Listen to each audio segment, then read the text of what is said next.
बहुत समय पहले की बात है। एक गांव में मोहन अपने परिवार के साथ रहता था। उनके परिवार में दो बच्चे भी थे, राजू और सोनी, जो काफी बुद्धिमान थे। मोहन दूसरों के खेतों में काम करके अपने परिवार का पालन पोषण करता था। तभी एक दिन अचानक से मोहन की मौत हो जाती है, मानो जैसे उन लोगों के ऊपर दुखों का पहाड़ टूट जाता है। फिर कुछ दिन तो जो बचे कूचे घर का राशन था उससे गुजारा हो गया, लेकिन अब तो राशन खत्म होने वाला था। तभी राजू बोलता है, अरे माँ, पिता को गुजरे हुए कुल 15 दिन हो गए और अब हमारे घर का राशन भी खत्म हो गया और हमारे पास तो इतने पैसे भी नहीं हैं जिससे हम बाजार से कुछ खाने को खरीद सके। इसीलिए मैं सोचता हूँ मुझे गांव के सेठ के यहाँ काम करने जाना चाहिए ताकि हमें किसी से मांग कर खाने की जरूरत न पड़े। अरे बेटा, तुम्हें हमारी कितना फिक्र है बेटा। तुम इतने छोटे से उम्र में काम करने जा रहे हो। तुम रहने दो, मैं कोई ना कोई काम करके तुम्हें पढ़ाऊंगी ताकि तो बड़ा होकर अपने पिता का नाम रोशन करे। नहीं माँ, मैं इतना भी छोटा नहीं हूँ जितना तुम समझती हो। मैं हर वो एक काम कर सकता हूँ जो पिताजी करते थे और मुझे अच्छा नहीं लगेगा माँ कि मेरे रहते हुए आप कहीं काम करने जाओगे। अच्छा तो माँ, मैं अभी काम की तलाश में सेठ के पास जा रहा हूँ। सेठ जी नमस्ते, मैं मोहन का लड़का हूँ। हाँ, आओ बेटा। तुम्हारे पिता मोहन कितने अच्छे आदमी थे, लेकिन भगवान जी ने उन्हें भी उठा लिया। तुम्हारे पिता की मौत की खबर को सुनकर मुझे बहुत दुख हुआ। वैसे बेटा, तुम्हारा यहाँ कैसे आना हुआ? सेठ जी, आप तो जानते हो कि हमारे पिता ही हमारा पालन पोषण करते थे, लेकिन अब वो नहीं है तो घर चलाने के लिए किसी को तो काम करना पड़ेगा। इसलिए मैं आपके पास काम करने आया हूँ। क्या आपके पास मेरे लायक कोई काम है?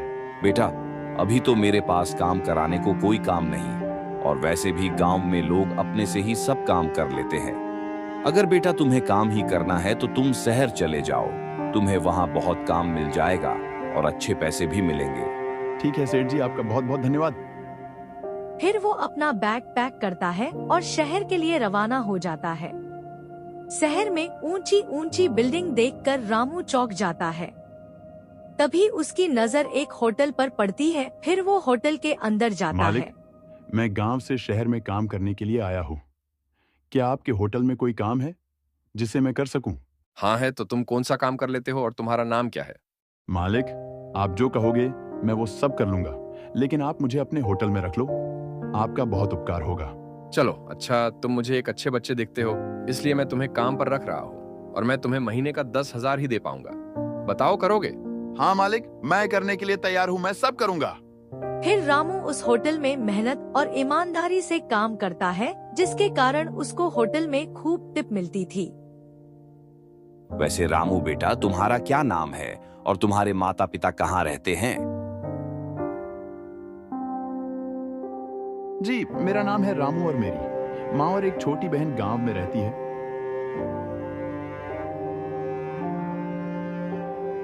और तुम्हारे पिताजी कहाँ हैं और तुम इतनी छोटी सी उम्र में यहाँ क्यों आए हो? बाबा, वो मेरे पिताजी अब इस दुनिया में नहीं है, इसीलिए मैं परदेश कमाने के लिए आया हूँ ताकि मेरे घर वालों को कहीं जाना न पड़े। अरे बेटा, ये तो बहुत दुखद समाचार है, लेकिन तुम चिंता मत करो। हम लोग तुम्हारे घर परिवार के जैसे ही हैं। कोई भी परेशानी हो तुम मुझे बता देना।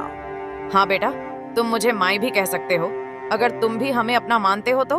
हाँ माई और बाबा, आज से आप लोग भी मेरे माई और बाबा हों। और उसे होटल के लोग भी जानने लगते हैं और सब उससे खुश भी रहते थे। सब कुछ अच्छा चल रहा था। तभी एक दिन होटल बंद हो जाता है। अच्छा सुनो, आज से ये होटल बंद हो गई है। अब आप लोग यहाँ से जा सकते हैं और अपने लिए कोई दूसरा काम ढूंढ लें। अरे मालिक, हम लोगों से ऐसी क्या गलती हो गई जो आप हमें अपने होटल से निकल रहे हैं? तुम लोग मेरे कर्मचारी नहीं बल्कि मेरे दोस्त भी हो, लेकिन मैं मजबूर हूं, तुम्हें अब जाना ही पड़ेगा, क्योंकि अब इस होटल का मालिक इसको बेच रहा है और ये कल तक टूट भी जाएगा और मुझे भी जाना पड़ेगा। अरे बेटा, तुम अभी तक घर नहीं गए? नहीं मालिक, क्योंकि मैं यहाँ अकेला हूँ। यहाँ न मेरी माँ, न भाई, न कोई रिश्तेदार, कोई नहीं है यहाँ। मेरे अलावा तो मैं कहाँ जाऊँ? होटल ही एकमात्र सहारा था, अब तो वो भी बंद हो गया। अब मैं कहाँ जाऊँ? तुम चाहो तो मेरे साथ रह सकते हो। मेरे पास एक कमरा है जिसमें हम दोनों आराम से रह सकते हैं और जब तक काम नहीं मिल जाता। तुम मेरे पैसे से खा पी या फिर कोई जरूरत की चीज खरीद सकते हो। अरे नहीं मालिक, मैं आप पर बोझ नहीं बन सकता। वैसे भी अब आपकी भी नौकरी नहीं है, तो आपके घर का राशन कहाँ से आएगा? अरे बेटा, तुमने तो आज मुझे छोटा बना दिया। तुम्हें याद है, मैंने तुमसे कहा था कि बेटा, जब भी मेरे जरूरत हो तो मुझे बताना। तो आज तुम्हें मेरी जरूरत है, तो मैं तुम्हें यहां इतनी रात को अकेला नहीं छोड़ सकता। तुम चलो मेरे घर में आराम से रहना। मैं तुम्हें वहां किसी तरह की तकलीफ नहीं होने दूंगा। बाबा, आपका बहुत बहुत धन्यवाद, जो मेरे मुसीबत में भी मेरे साथ हो। मैं आपका ये एहसान कभी नहीं भूलूंगा। बाबा भी कहते हो और एहसान भी मानते हो, इसमें मैंने तुम्हारे ऊपर कोई एहसान नहीं किया। अब चलो घर। और बेटा, तुम्हें मेरा घर कैसे लगा? आपका घर मुझे बहुत अच्छा लगा, लेकिन यहाँ मुझे कोई और नहीं दिख रहा। तुम्हारे बेटे कहाँ हैं? अरे बेटा, बस यही सोचकर तो मैं परेशान हो जाता हूँ कि इतने अच्छे घर में मेरा कोई बेटा नहीं है। कोई बात नहीं बाबा, मैं हूं ना आपका बेटा। मुझे आप अपने बेटा भी कह सकते हैं। तुम बहुत ही अच्छे और समझदार बच्चे हो। तुम यहाँ कुछ देर बैठो, मैं तुम्हारे लिए चाय बनाकर लाता हूँ। अरे बाबा, आप कैसी बात कर रहे हो? मेरे रहते हुए आप चाय बनाएंगे? आप बैठे, मैं चाय के साथ पकोड़े भी बनाकर लाता हूँ। फिर रामू जाता है और चाय बनाकर लाता है और तीनों बैठकर आराम से चाय पकोड़े खाते हैं। वह बेटा, वह तुमने तो दिल खुद कर दिया। इतने स्वादिष्ट पकोड़े तुमने बनाया है। इतने स्वादिष्ट पकोड़े मैंने आज तक कहीं नहीं खाए। शुक्रिया बाबा, लेकिन ये सब बनाना मुझे मेरी माँ ने सिखाया। बेटा राजू, तुम्हारे पकौड़े खाकर मुझे एक सुझाव आया है। जब तुम्हें इतना स्वादिष्ट पकौड़े बनाना आता है, तो तुम एक पकौड़े की दुकान क्यों नहीं खोल लेते? बाबा, तुम तो जानते हो मैं गरीब, मेरे पास तो ठीक से रहने को घर भी नहीं है, तो मैं पकौड़े की दुकान कहाँ से खोल पाऊंगा?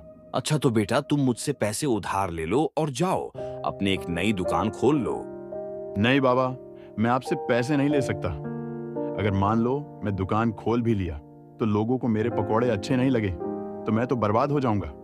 नहीं बाबा, मुझे नहीं खोलना नई दुकान। अच्छा चलो, मैं एक दुकान खोलता हूँ और तुम मेरी दुकान में पकोड़े बनाओगे। इसके बदले मैं तुम्हें 10,000 का महीना दूंगा। ठीक है बाबा, मैं आपकी दुकान में पकोड़े बनाऊंगा। फिर अगली सुबह दोनों ठेला लेकर चल देते हैं और गांव के बीच में पकोड़े बनाने लगते हैं और लोगों को उसके पकोड़े बहुत अच्छे लगते हैं। वो एक की जगह 2 खाते हैं।